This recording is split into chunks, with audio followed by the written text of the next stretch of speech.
There are several things to note about data entry, and the feedback you get from the data editor as you enter data. Stata does not allow blank columns or rows in the middle of your data set. Whenever you enter new variables or observations, always begin in the first empty column or row. If you skip columns or rows, Stata will fill in the intervening columns or rows with missing values. Strings and value labels are color-coded. To help distinguish between the different types of variables in the data editor, string values, value labels, and all other values are displayed in different colors. You can change the colors for strings and value labels by right-clicking on the data editor window and selecting Preferences. Data editor. A period, dot, represents Stata system missing numeric value. Stata has a system missing value, dot, and extended missing values data through .z. By default, Stata uses its system missing value. The tab key is smart. As we saw above, after the first observation has been entered, Stata knows how many variables you have.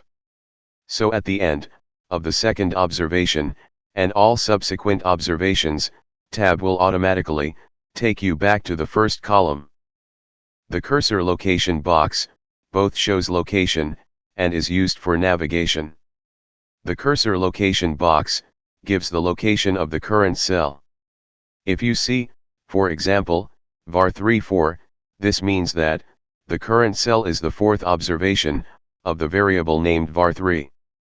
You can navigate to a particular cell by typing the variable name and the observation in the cursor location box.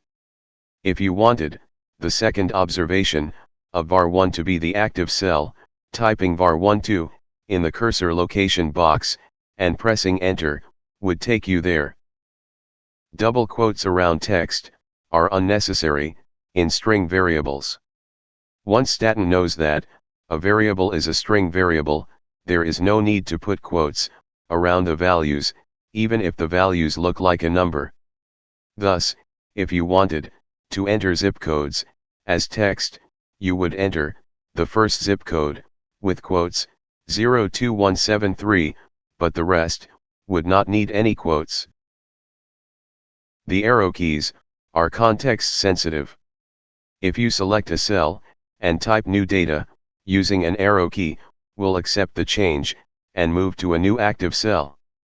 If you double-click on a cell, you can edit within the cell contents. In this case, the right and left arrow keys move within the cell's data. You can throw away changes to a cell.